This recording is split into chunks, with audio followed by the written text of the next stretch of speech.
தகப்பனார் pastor Charles Thomson அவர்கள் ரொம்ப ரொம்ப அதிகமாய் நேசித்த second family forum, second home forum ஆகிய இந்த சபைக்கு, என்னுடைய தாய் சபைக்கு மறுபடியும் இங்கே வருவது கர்த்தர் கொடுத்த பெரிய பாக்கியமாக நான் நினைக்கின்றேன். உங்கள் ஒவ்வொருவருக்காக, ஈச் அண்ட் எவ்ரி பிலீவர், ஒவ்வொரு விசுவாசிகளுக்காக தனிப்பட்ட முறையில் என் குடும்பத்தின் சார்பாக, அம்மாவின் சார்பாக உங்கள் அனைவருக்கும் என்னுடைய நன்றிகளை நான் தெரிவித்துக் கொள்கிறேன். டாடி மேல நீங்க காண்பித்த அந்த அன்பு, அவர் எவ்வளவு தூரம் உங்களை நேசித்தாரோ அதற்கு ஈக்குவல் அண்ட் அதிகமாக நீங்க ஒவ்வொருவரும் அவருக்கு அதை ரெசிப்ரோகேட் பண்ணிருக்கீங்க. You gave it all back to him. அவரை கனப்படுத்தினீங்க. கடைசியாக அவருடைய லாஸ்ட் ஜேர்னி வரைக்கும் நீங்கள் எல்லாரும் கூட இருந்து நீங்கள் காண்பித்த அன்புக்காக, ஆதரவுக்காக, அவரை நீங்கள் கனப்படுத்தியதற்காக உங்களை இயேசுவின் நாமத்தில் உங்கள் ஒவ்வொருவருக்கும் நான் நன்றியை நான் தெரிவித்துக் கொள்கிறேன்.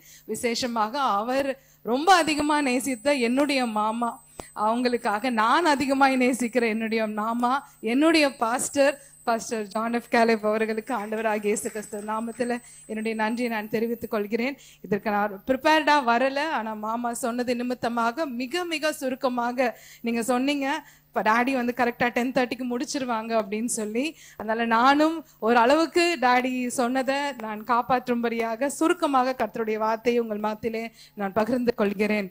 சில வசனங்களை வாசிக்க வேண்டாம், சில வசனங்களை மாத்திரம் வாசிக்கலாம். 1 கொரிந்தியர் 11ஆம் அதிகாரம் 1ஆம் வசனத்திலே அப்போஸ்தலனாகிய பவுல் ஒரு காரியத்தை சொல்லுகிறார். அது என்னவென்றால், நான் கிறிஸ்துவை பின்பற்றுகிறதை போல நீங்கள் என்னை பின்பற்றுங்கள். வாட் ஆடாசிட்டி இல்ல, எவ்வளவு தைரியமாக இந்த மனிதன் அவர் சொல்லுகிறார், நான் எப்படி கிறிஸ்துவை பின்பற்றுகிறேனோ அதே போல நீங்க என்ன பண்ணுங்க, என்னை பின்பற்றுங்கள் அப்படின்னு சொல்றார். அப்ப எப்படிப்பட்ட வாழ்க்கையை இந்த அப்போஸ்தலனாகிய பவுல் வாழ்ந்திருந்தால் அவ்வளவு தைரியமாக அவரால் சொல்ல முடிகிறது, நான் என்னெல்லாம் பண்ணணும் நீங்க என்ன பண்ணுங்க அதை அப்படியே செய்யுங்கப்பா அப்படின்னு அவர் சொல்லுகின்றார். எவ்வளவு நல்ல ஒரு சாட்சியில நிறைய நிருபங்களை அப்போஸ்தலனாகிய பவுல் எழுதி இருக்கின்றார். அநேக சபைகளுக்கு அவர் அநேக காரியங்களை, அவர் அப்போஸ்தலனாக இயேசுவிடம் கற்றுக்கொண்ட காரியங்களை எல்லாம் நாமெல்லாம் புதிய ஏற்பாட்டு சபைகள் அதனுடைய டாக்டரின், அந்த பவுலின் நிருபங்களிலிருந்து வருகின்ற அந்த உபதேசங்களின் அடிப்படையில் தான் நாம் சபையை நடத்தி கொண்டு வருகின்றோம். ஆனால் இதையெல்லாம் நிருபங்களாய் எழுதின பவுல் அறிவுரைகளாக சொல்லியிருக்கின்றார். ஆனால் அவர் ஒரு காரியத்துல டெமோவாக ஒரு காரியத்தை சொல்லுகிறார். அது என்னவென்றால், I am following Christ and you follow me in the same way. அதே போல நீங்களும் பின்பற்றுங்கள். படிக்கும் போது ஆச்சரியமாக இருக்கிறது. உண்மைதான், இதுதான் சபையினுடைய அர்த்தம். சபை அப்படிங்கிற வார்த்தைக்கு கிரேக்க பதத்துல கொய்னோனியா அப்படின்ற ஒரு பெயர். சோ கொய்னோனியா அப்படின்னா என்னன்னா, ஒரு கம்யூனிட்டி, ஒன்றாக சேர்ந்து நாம் இருக்க வேண்டும். அதனாலதான் கொரோனா டைம்ல எல்லாம் எல்லாருடைய ஸ்பிரிச்சுவல் லைஃபும் கொஞ்சம் அடி வாங்குச்சு. ஏன்? எல்லாரால நம்ம ஒருவர் மீட் பண்ண முடியல, ஒருவர் சந்திக்க முடியாததுனால நிறைய காரியங்களை ஆவிக்குரிய வாழ்க்கையில நம்மால ஸ்ட்ரகிள் பண்ணும், அதை சரியாக நிறைவேற்ற முடியவில்லை. ஆகவே சபை கூடி வருதல் ரொம்ப முக்கியம். ஏன் முக்கியம்னா, ஒருவர் பார்த்துதான் நம்ம என்ன பண்ண முடியும்னா இந்த ஆவிக்குரிய வாழ்க்கையில நடக்க முடியும். அப்போ அப்போஸ்தலனாகிய பவுல் என்ன சொன்னார், என்னுடைய மாதிரியை பின்பற்றுங்கள். அப்போ நாம நிறைய காரியங்களை நம்ம வாசிக்கிறோம். வேதத்துல ஆபிரகாமை குறித்து வாசிக்கிறோம், தானியேலை குறித்து வாசிக்கிறோம், யோசேப்பை குறித்து வாசிக்கிறோம். அதெல்லாம் வாசிச்சு நம்ம அப்ளை பண்ணணும்னு யோசிக்கும் போது நமக்குள்ள ஒரு எண்ணம் வரும். என்ன, என் காலத்துல வாழ்ந்து பாருங்க, உங்களுக்கு தெரியும், என் வாழ்க்கையை நீங்க வாழ்ந்து பாருங்க, அப்புறம் சொல்லுங்க அப்படின்னு நம்ம மனசுல நம்மையும் அறியாம ஒரு கேள்வி எழும்பும். ஆனால் நம்முடைய காலத்துல நம்மை போன்ற அதே ஸ்ட்ரகிள்ஸை ஃபேஸ் பண்ண ஒருவர் எப்படி கிறிஸ்துவினுடைய அடி சுவடுகளை பின்பற்றினார் அப்படின்னு பார்க்கும்போது, அப்ப நமக்குள்ளாக நானும் கூட வாழலாம். என்னால கூடயும் அந்த போராட்டமான உலகத்துல கிறிஸ்துவை போல என்னாலும் இருக்க முடியும். எப்படி இவங்க வாழ்ந்தாங்களே அதே போல நானும் வாழ முடியும் அப்படின்னு நம்ம யோசிக்கிறோம். இப்படிதான் என்னுடைய தகப்பனார், நமது சபையினுடைய போதகராக இருந்த பாஸ்டர் சார்ல்ஸ் தாம்சன் நம்முடைய காலகட்டத்துல வாழ்ந்தாங்க. மாமா சொன்னதை போல நம்மை போல அநேக காரியங்களை அவங்க பாடுகளை சகித்தார்கள், அநேக காரியங்களை முன்மாதிரியாக வாழ்ந்தார்கள். இப்படி 3 காரியங்களில எப்படி பவுல் சொன்னாரோ அதே போல எப்படி என்னுடைய தகப்பனார் பாஸ்டர் சார்ல்ஸை போல நாமும் வாழ முடியும் அப்படின்னு 3 காரியங்களை உங்கள் மத்தியில் ரொம்ப சுருக்கமாக நான் சொல்லி கடந்து போகும்படியாக விரும்புகின்றேன். எடுத்து வாசிக்கலாம். யோவான் சுவிசேஷம் 3ஆம் அதிகாரம் 30ஆம் வசனம். யோவான் 3ஆம் அதிகாரம் 30ஆம் வசனத்தை எடுத்தவர்கள் வாசியுங்கள். அவர் பெருகவும் நான் சிறுகவும் வேண்டும். அவர் பெருகவும் நான் சிறுகவும் வேண்டும் என்று இங்கே யோவான் அவர் சொல்லுகிறதை நாம் பார்க்கின்றோம். யோவான் ஸ்நானகன் இந்த காரியத்தை யாரை குறித்து சொன்னார் என்றால் ஆண்டவராகிய இயேசு கிறிஸ்துவை குறித்து. இதைதான் என்னுடைய தகப்பனார் தன்னுடைய வாழ்க்கையில் அவர் கடைபிடித்தார். இதை கடைபிடிக்கணும்னா யோவான் ஸ்நானகன் செய்தது என்னவென்றால் அவர் தன்னை சிறுமைப்படுத்தி கொள்ள ஒன்னும் செய்யல. ஆனா அவர் செஞ்சது என்ன அப்படின்னு சொன்னா, உங்களை மாதிரியே அவர் ஞானஸ்தானம் கொடுக்கிறாரு, உங்களை மாதிரியே அற்புதங்கள்லாம் செய்யறாரு அப்படின்னு சொல்லும் போது யோவான் ஒரு காரியத்தை சொல்லுகின்றார். என்ன அப்படின்னு 27ஆம் வசனத்துல வாசிக்கிறோம். யோவான் பிரதியுத்தரமாக பரலோகத்திலிருந்து ஒருவனுக்கு கொடுக்கப்பட்டால் ஒழிய அவன் ஒன்றையும் பெற்றுக்கொள்ள மாட்டான். பரலோகத்திலிருந்து ஒரு காரியம் அனுமதிக்கப்படாவிட்டால் ஒரு காரியமும் கிறிஸ்துவை அறிந்த விசுவாசிகளுடைய வாழ்க்கையில நடைபெற முடியாது. இது எங்க அப்பா ரொம்ப ஸ்ட்ராங்கா பிலீவ் பண்ணார். ஒரு காரியம் கூட அவருடைய வாழ்க்கையில ஆண்டவருடைய அனுமதி இல்லாமல் நடக்காது என்பதிலே ரொம்ப தெளிவாக அவர். இந்த ஆண்டவருடைய ஆளுகை தன்மை, த சாவரனிட்டி, அது அவருடைய வாழ்க்கையில் அவர் விசுவாசிச்சார். இதுக்காக ஆண்டவரை ரொம்ப அவர் கனப்படுத்தினார். அந்த ஸ்கூல்ல ஒரே ஒரு எக்ஸாம்பிள் சொல்றேன். ஸ்கூல்ல பாத்தீங்கன்னா கவர்மெண்ட் எய்டட் ஸ்கூல்ன்றதுனால இந்த உலக தலைவர்கள், தேச தலைவர்கள் அவங்க சொன்ன பொன்மொழிகள் இதெல்லாம் எழுதி போடணும், பிள்ளைகளுக்கு சொல்லி கொடுக்கணும் அப்படின்றது ஒரு சட்டம்ல. அது சொல்லி கொடுக்கணும்னு சொல்லுவாங்க. அப்போ அதுல சில பொன்மொழிகள்லாம் எப்படி இருக்கணும், உன்னால் முடியும் தம்பி, யூ கேன் டூ இட். அது ஒரு நல்ல ஒரு ஒரு ஒரு ஒரு டீச்சர் போட்டிருந்தாங்களாம். ஒரு பறவை ஒரு கிளையில உட்கார்ந்து இருக்குன்னா அந்த கிளையோடைய பலத்தை நம்பி இல்ல, தன்னுடைய சிறகுகளுடைய பலத்தை நம்பிதான் தைரியமா உட்கார்ந்து இருக்குன்னு. இந்த பொன்மொழியை பார்த்தோன்னே நம்மளுக்குலாம் எப்படி இருக்கும், அப்பா சூப்பரா இருக்கு அப்படிதானே யோசிப்போம். டாடி என்ன சொன்னாங்களோ, முதல்ல அதெல்லாம் சொல்லி கொடுக்காதீங்க, இப்படி தவறான காரியங்களை பிள்ளைங்களுக்கு போதிக்காதீங்க. No one can do anything without God. என்னால முடியும்னு எந்த பிள்ளைக்கும் அந்த நம்பிக்கை வர முடியாது.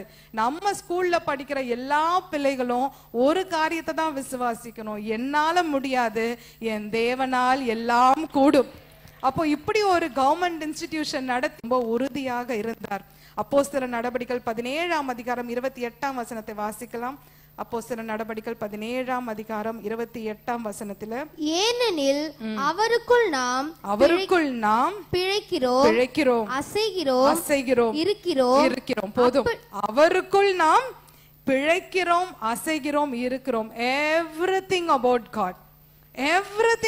காட். என்னைக்கு நம்ம ஞானஸ்தானத்தில் ஆண்டவராக இயேசு கிறிஸ்துவோட உடன்படிக்கை செய்தோமோ அன்றையிலிருந்து நம் வாழ்க்கையின் சகல காரியங்களும் everything is only about God, only for God, only through God. எல்லாம் அவருக்காக. நாம் செய்கின்ற சகல காரியங்களும் சபைக்குள்ளாக நாம் செய்வது ரொம்ப ஈஸி.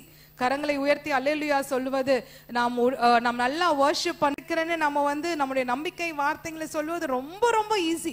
அந்த சேலஞ்ச் எங்க ஸ்டார்ட் ஆகணும்னா, the moment you step out of the church, சபையில இருந்து காலடி எடுத்து வெளியே வைக்கும் போதுதான் உண்மையாய் நாம் கிறிஸ்துவுக்குள்ளாக அசைகிறோமா, கிறிஸ்துவுக்குள்ளாக பிழைக்கிறோமா, அவருக்குள்ளாக வாழ்கிறோமா அப்படின்ற நிஜமான சவாலை அங்கதான் பார்ப்போம். ஆனால் இந்த சவால்களை எங்க டாடி சந்தித்தாலும் அவர் இப்படியாக கிறிஸ்துவை தன் வாழ்க்கையில பெருக செய்து, ஒரு பக்கம் வயலின் எல்லாம் ஒரு குரூப்ல உட்கார்ந்து இருப்பாங்க, ஒரு பக்கம் கிட்டார்ஸ், ஒரு பக்கம் கீபோர்ட்ஸ், ஒரு பக்கம் இப்படி எல்லா இன்ஸ்ட்ருமெண்ட்டும் அங்கங்க எல்லாம் உட்கார்ந்து இருப்பாங்க. ஆனா அவங்க எல்லாரும் ஒரே ஒரு ஆளை பார்த்துட்டே இருப்பாங்க. அவர் யார் அப்படின்னா, அது எல்லாவற்றையும் நடத்துகின்ற அந்த குவாயர் மாஸ்டர் இருக்கிறாருல, அந்த மியூசிக்கல் டைரக்டர் இருக்கிறாருல, அவங்களையே எல்லாரும் பார்த்துட்டு இருப்பாங்க. நம்ம கண்களுக்கு மியூசிக், நம்ம காதுகளுக்கு அவங்க வாசிக்கிற அந்த இசையும் ரொம்ப நல்லா தெரியும். ஆனா அதை நடத்துகிறவர் யார்? அவர் கையை ஆட்டினாதான் இது எல்லாம் நடக்கும். இதே போல நம்முடைய ஆண்டவர் அவர் பரலோகத்தில் அமர்ந்திருந்து நம்முடைய வாழ்க்கையின் எல்லா காரியங்களையும் அவர் நடத்தி கொண்டிருக்கின்றார். எதை குறித்தும் நாம் கலக வேண்டாம். என்ன புயல் அடிக்கட்டும், என்ன காற்று வீசட்டும், அந்த படகுல நம்மோடு கூட நம்முடைய ஆண்டவராக இயேசு கிறிஸ்து இருக்கின்றார். டாடி இதை தன்னுடைய வாழ்க்கையில் அவர் கற்றுக் கொடுத்தார். இரண்டாவதாக மத்தேயு 11ஆம் அதிகாரம் 4ஆம் வசனத்தை வாசிக்கும் போது, மத்தேயு 11ஆம் அதிகாரம் 4ஆம் வசனம், இயேசு அவர்களுக்கு பிரதியுத்தரமாக, நீங்கள் கேட்கிறதையும் காண்கிறதையும் யோவானிடத்தில் போய் அறிவியுங்கள். போதும். சோ இந்த இடத்துல மறுபடியும் யோவானை குறித்தே நான் சொல்லுகிறேன். இவர் என்ன பண்றாரு, இயேசுவினிடத்திலே ஆளை அனுப்பி அவர் கேட்கின்றார், வருகிறவர் நீர்தானா அல்லது வேறொருவர் வர காத்திருக்க வேண்டுமான்னு கேட்கிறப்போ அங்க இயேசு கிறிஸ்து என்ன சொல்லுகிறார், என்னெல்லாம் நீங்க என்ன குறிச்சு இங்க பாக்குறீங்களோ நீங்க போய் யோவானுக்கு சொல்லுங்க. அப்போ இயேசு கிறிஸ்து யோவானை இந்த இடத்துல ஒரு இன்வைட் பண்ணுகிறார். எதற்கு என்றால், தன்னை குறித்து யோவான் இன்னும் அறிந்து கொள்ள வேண்டும் என்று ஒரு இன்விடேஷனை இயேசு கிறிஸ்து கொடுக்கிறதை பார்க்கின்றோம். இன்னைக்கு என்னுடைய டாடி அந்த இன்விடேஷனை ஏற்றுக்கொண்டு இயேசு கிறிஸ்துவை அதிகமாக அறிந்து கொண்டார்கள். உங்களுக்கும் இன்றைக்கு ஆண்டவர் உங்களை நோக்கி இந்த ஒரு இன்வைட்டை ஆண்டவர் கொடுக்கின்றார். Get to know me more. இன்னைக்கு சாட்சி சொன்னவங்களும் சொன்னாங்க, எவ்வளவு தூரம் கர்த்தருடைய வார்த்தையை அவங்க நேசிச்சாங்க. ஏன்? அந்த ஆண்டவரை குறித்து அறிந்து கொள்ளணும். எல்லாரும் எங்க தாத்தா அவனுடைய குடும்பத்தை எவ்வளவு நேசிச்சாங்க, இந்த சபை எவ்வளவு நேசிச்சாங்க, எல்லாமே நம்ம சொன்னோம். ஏன்? முதல் முறையாக அவர் இயேசு கிறிஸ்துவை சொந்த ரட்சகராக ஏற்றுக்கொண்டு அவரை கண்டுபிடித்தார். அதன் மூலமாக தான், அவருக்காக செய்வதற்காக தான் இந்த சபையோடு, நம்ம சபையோடு அப்பா கடைசி வரைக்கும் இதுதான் என்னுடைய சபை என்று சொல்லுவாங்க. See his love for Christ. இன்னும் அவரை அறிந்து கொள்ள வேண்டும் என்ற ஆர்வம். யாராவது ஒருத்தர் பைபிளை பத்தி ஏதாவது பேசுனாங்கன்னா உடனே எழும்பி உட்கார்ந்துருவாங்க. எங்க ஹஸ்பண்ட் உட்கார்ந்தாருன்னா மணிக்கணக்கா, ஜோஷ்மா மாட்டா மணிக்கணக்கா, பாஸ்டர் பால் அடைக்கலம்ட்டா மணிக்கணக்கா, இன்னும் நிறைய பாஸ்டர்ஸ் லிஸ்ட் நான் சொல்லலாம். கர்த்தருடைய வார்த்தையை யாரெல்லாம் சொல்றாங்களோ அவ்வளோ தூரத்துக்கு உட்கார்ந்து அதை கேட்டுட்டே இருப்பாங்க. அவ்வளோ அந்த வார்த்தையில ஆர்வம். நோட்ஸ் எடுப்பாங்க. முடியாம வீட்டுல இருக்கும் போது கூட சண்டே லைவ் சர்வீஸ் பார்த்து அவங்க தன்னோட டைரியில நோட்ஸ் எடுப்பாங்க. எப்பவுமே மெசேஜ் ஆயத்தப்படுத்துவாங்க. எதற்காக இதெல்லாம் என்றால், இன்னும் என் தேவனை அறிந்து கொள்ள வேண்டும். இன்றைக்கு உங்களுக்கும் எனக்கும் நம்மை ஆண்டவர் இன்வைட் பண்ணுகின்றார். கர்த்தருடைய வார்த்தையை இன்னும் அதிகமாக வாசித்து அதன் மூலமாக என்னை அறிந்த தேவனை நான் அறிந்து கொள்ள வேண்டும் என்ற வாஞ்சை நமக்குள்ளாக காணப்பட வேண்டும். இங்க உட்கார்ந்து இருக்கவங்க எல்லாரையும் நிறைய நான் தெரிந்திருக்கிறேன். ஐ நோ யூ, நான் தெரிந்திருக்கிறேன். பட் ஆனா உங்களை எல்லாம் எனக்கு அண்டர்ஸ்டாண்ட் பண்ண தெரியாதுல்ல. அந்த ஒரு உறவு நமக்குள்ளாக இல்லை. knowing somebody is very different. வேதத்துல அந்த வார்த்தை அறிந்தான் அப்படின்றது ஹஸ்பண்ட் அண்ட் ஒய்ஃப்குள்ள சொல்லப்பட்டிருக்கின்ற வார்த்தை. Personally getting to know each other. இந்த அளவுக்கு நம்முடைய இயேசுவை நாம் அறிந்து வைத்திருக்கின்றோமா? இது நமக்கு முன்பாக இருக்கின்ற கேள்வி. ஜெபிக்க சொன்னா நல்லா ஜெபிப்போம் இல்ல, வேதத்தை திறந்து வச்சோம்னா அடுத்த செகண்ட் தூக்கம் தான் வரும். சபையிலேயே வர்ஷிப் டைம்ல நல்லா கையை தூக்கி ஆராதிப்போம். இப்ப கர்த்தருடைய வார்த்தை உங்களுக்கு முன்பாக வரப்போகிறது அப்படின்னா உடனே கண்களுக்கு கொஞ்சம் ரெஸ்ட் கொடுக்கலாம் அப்படின்ற எண்ணம் நமக்குள்ளாக வந்துடும். சிலர் பேசும்போது நம்மளுக்கு அது ஒரு தாலாட்டு போல இருக்கும்.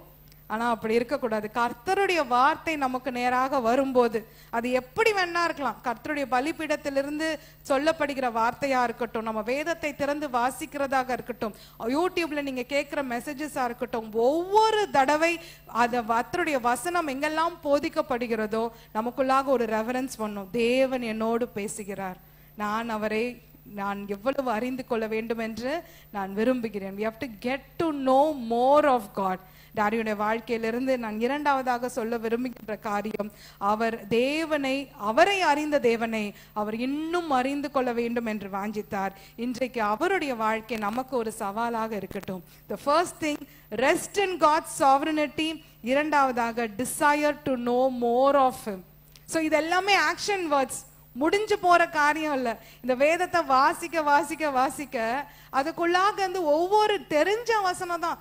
நம்ம நல்லா அறிஞ்சு, கர்த்தரன் மெய்ப்பராய் இருக்கிறான், நான் தாழ்ச்சி அடைஞ்சேன், ஆனா தாழ்ச்சி அடையேன். ஒவ்வொரு தடவையும் அதை வாசிக்கும் போது அது புது விதமாக ஆண்டவர் நம்மோடு பேசுவார். ஒவ்வொரு தடவையும் புதிய வெளிப்பாடுகள் அதுல இருந்து வரும். ஆகவே never be quenched with reading God's word. நம்முடைய தாகம், கர்த்தருடைய வார்த்தை மேல இருக்கிற தாகம் அடங்கி போகவே கூடாது. கடைசி வரைக்கும் இன்னும் நான் தேவனை அறிந்து கொள்ள வேண்டும். இன்னும் அவர் வார்த்தையில எதுக்காக பைபிளை வாசிக்க சொல்றோம்? தானியேலை பத்தி தெரிஞ்சுக்கிறதுக்கா, தாவீதை பத்தி தெரிஞ்சுக்கிறதுக்கா? கிடையாது. என் தேவன் எப்படிப்பட்டவர், அவர் இவர்களுடைய வாழ்க்கையில எல்லாம் ஆண்டவர் எப்படி கிரியை செய்தார். It's only to know more and more and more of God. Never be quenched. ஒருபோதும் கர்த்தருடைய வார்த்தையில நாம் திருப்தி அடைந்து விடவே கூடாது. இரண்டாவது குறிப்பு, desire to know more of God. மூன்றாவதாக, கடைசியாக, தேவனை கிறிஸ்து எப்படி டாடி அவருடைய வாழ்க்கையில பெருக செய்தார் என்றால் அவருடைய சுபாவங்களை பிரதிபலிப்பதன் மூலமாக. he reflected godly characters. ரொம்ப ஈஸி பிரசங்கம் பண்ணுவது இந்த இடத்துல நின்று, ஆனால் அப்படி இந்த பிரசங்கத்தின் படி வாழ்ந்து காட்டுவது ரொம்ப கஷ்டம். டாடி எங்களை வளர்க்கும் போது நிறைய எங்களுக்கு இப்படி இருக்கணும் அப்படி இருக்கணும்னு சொல்லிட்டு வாயில சொன்ன இன்ஸ்ட்ரக்ஷன்ஸ் எல்லாம் கிடையாது. டாடி ரொம்ப கம்மியா பேசுவாங்க எங்க கிட்ட. உங்ககிட்ட நீங்களா சொல்றத பார்க்கும்போது எனக்கு ஆக்சுவலி கொஞ்சம் பொறாமையா தான் இருக்கு. ஏன்னா நிறைய எங்க கிட்ட அவங்க பேசினது இல்லை. அப்ப எப்படி காரியங்களை கற்றுக்கொண்டோம் என்றால் he modeled it. நிறைய பெற்றோர் நம்ம இப்ப பிள்ளைங்களை வளர்க்குறோம், நிறைய இன்ஸ்ட்ரக்ஷன் சொல்றோம். நீ போனை பார்க்காத, உனக்கு 1 hour தான் டைம்னு சொல்றோம். நாம எவ்வளவு நேரம் போன் பாக்குறோம்? 8 மணிக்கு போனை கொண்டு வந்து கொடுத்துடணும்னு சொல்றோம். ஆனா அந்த பிள்ளை படுத்த பிறகு நாம என்ன பண்றோம்? மொபைல் போனை நாம கையில வச்சிருக்கிறோம். So daddy always modeled.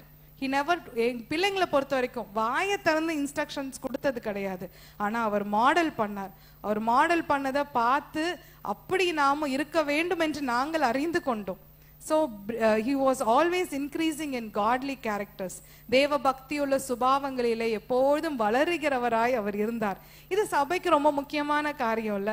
ஒரு 5 வருஷம் கழிச்சு நீங்க ஊருக்கு போறீங்கன்னு வச்சுக்கோங்க, 5 வருஷம் கழிச்சு நீங்க திரும்ப சபைக்கு வரீங்க. அப்ப சபைக்கு நீங்க வரும்போது உங்களுக்கு தெரிந்த ஒரு நபரை நீங்க போய் பார்த்து பேசுறீங்க. அப்ப நீங்க பேசும்போது எது நம்மை ஆச்சரியப்படுத்தணும் அப்படின்னா, 5 வருஷத்துல என்ன கார் வாங்கியிருக்காங்க, எவ்வளவு பெரிய வீடு கட்டியிருக்காங்க, எவ்வளவு பேங்க் பேலன்ஸ் வச்சிருக்காங்க, பட்டுப்புடவை கட்டிட்டு வந்திருக்காங்களா, அது நம்மை ஆச்சரியப்படுத்தக்கூடாது. அந்த 5 வருஷத்துல தெய்வீக சுபாவத்துல அவங்க எவ்வளவு வளர்ந்துருக்காங்க நம்ம ஒண்ணு எதிர்பார்த்துட்டு போவோம். இந்த சிஸ்டர் நம்ம இப்படி பேசினா ட்ரிகர் ஆயிருவாங்க, கத்துவாங்க, திட்டுவாங்க, கோவப்படுவாங்க, நம்ம ஒண்ணு எதிர்பார்த்துட்டு போகும்ல. 5 வருஷம் கழிச்சு அவங்க அப்படியே தான் இருக்கிறாங்கன்னா என்ன அர்த்தம்? 5 வருடங்களாக சுபாவங்களிலே மாறுதல் ஏற்படவில்லை. இந்த சுபாவ மாறுதல் ஒருவரால் மட்டுமே சாத்தியம். அது யார் என்றால் தேவன் மாத்திரமே. only God can change our character. இருதயத்தை எந்த மனுஷனாலும் மாற்ற முடியாது. தேவன் நம்முடைய இருதயத்துல கிரியை செய்தால்தான் நம்முடைய சுபாவம் மாறும். அப்ப இன்னைக்கு யோசிச்சு பாருங்க, நாம என்னையும் சேர்த்து நான் சொல்றேன், ரட்சிக்கப்பட்ட நாள்ல இருந்து இந்த நாள் வரை எத்தனை பிரசங்கங்களை கேட்டிருக்கிறோம், எத்தனை முறை தேவன் நம்மோடு இடைப்பட்டிருக்கிறார், எவ்வளவு பேசியிருக்கின்றார். But today it's a challenge for us to introspect ourselves.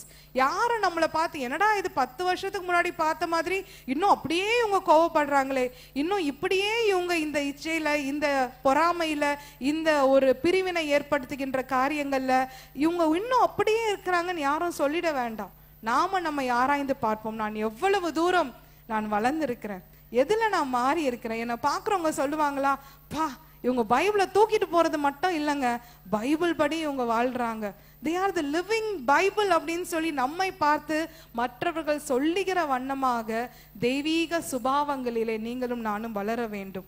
கிறிஸ்து நம்மை பிடித்ததின் ஒரே நோக்கம் என்ன அப்படின்னா அவரை போல மாறுவதற்காக தான், அவ்வளவுதான், வேற ஒண்ணுமே கிடையாது. நம்ம எதற்காக, எங்க ஹஸ்பண்ட் அடிக்கடி சொல்லுவார், ஒரு இன்ஜினியரிங் காலேஜ்ல ஒருத்தர் சேர்ந்தா வெளியே வரும்போது இன்ஜினியரா வரணும், மெடிக்கல் காலேஜ்ல சேர்ந்தா வெளியே வரும்போது டாக்டரா வரணும், சபையில ஒருவர் சேர்ந்தால் வெளியே வரும்போது இயேசுவை போல மாறி இருக்கணும். அப்போ ஒவ்வொரு வருடமும் அந்த விசேஷமாக வருட கடைசியில நம் கர்த்தருடைய சமூகத்துல நம்ம ஆராய்ந்து பார்க்கும்போது எவ்வளவு கோபம் குறைஞ்சிருக்கு, எவ்வளவு அன்புல நான் பெருகி இருக்கிறேன், எவ்வளவு நீடிய பொறுமை எனக்குள்ளாக வந்திருக்கிறது, எவ்வளவு இச்சை அடக்கம், எவ்வளவு சாந்தம், எவ்வளவு நான் ஆவியின் கனியில பெருகி இருக்கிறேன் அப்படின்னு நாம இன்ட்ரோஸ்பெக்ட் பண்ணும்போது நமக்கு தெரியும் கிறிஸ்து என்னில் பெருகி இருக்கிறாரா. இதை நான் டாடியினுடைய வாழ்க்கையில நான் 44 வயசாகுது எனக்கு, இத்தனை வருஷம் டாடியோட டிராவல் பண்ணதுல I am a living witness to say that I have seen கண்கூடாக character transformation happening in dad's life. கிறிஸ்துவின் சுபாவங்கள் அவருக்குள்ளாக பெருகினதை நான் என்னை விட வேற யாருங்க சாட்சி சொல்ல முடியும்? நான் கண்கூடாக. ஏன்னா வெளியில எவ்வளவு வேணா நம்ம மாறி மத்தவங்களுக்கு, நம்ம எல்லாம் ஒரு மாஸ்க் வச்சிருக்கோம்ல, வெளியில போகும்போது ஒரு மாஸ்க் போட்டுப்போம். நம்ம உள்ள நம்ம யார் அப்படின்னு சொல்லி யாரை கேட்டா தெரியும்? நம்ம கூட வீட்டுக்குள்ள சேர்ந்து வாழ்றவங்களை கேட்டாதான் நம்முடைய உண்மையான முகம் என்னன்னு அவங்களுக்கு கேட்டாதான் தெரியும்.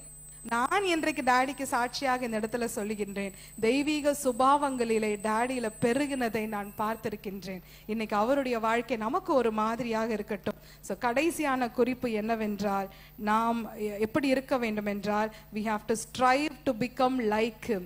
இயேசுவை போல மாறுவதற்கு நாம் முயற்சி எடுக்கிறவர்களாய் நாம் காணப்பட வேண்டும். ஆவியின் கனியிலே நாம் பெருக வேண்டும். இந்த 3 காரியங்களை கிறிஸ்து நம்மில் பெருக வேண்டும் என்றால், முதலாவது ரெஸ்ட் இன் ஹிஸ் சாவரனிட்டி, அவருடைய ஆளுகை தன்மையில நாம் இளைப்பாற வேண்டும். அவருக்கு எல்லாம் தெரியும், அவர் எல்லாவற்றையும் அறிந்திருக்கிறார் அப்படின்ற ஐடியாலஜி நமக்கு இருக்கணும். இரண்டாவதாக desire to know more of him, இன்னும் என் இயேசுவை நான் அறிந்து கொள்ள வேண்டும் என்ற வாஞ்சை நம்மில் தொடர்ந்து காணப்படட்டும். மூன்றாவதாக அவரை போல மாறுவதற்கு நாம் முயற்சி எடுக்க வேண்டும். strive to become more like him. இன்றைக்கும் இந்த வார்த்தை கர்த்தர் உங்களோடு பேசியிருப்பார் என்று விசுவாசிக்கிறேன். கர்த்தர் தாமே உங்களை ஆசீர்வதிப்பாராக.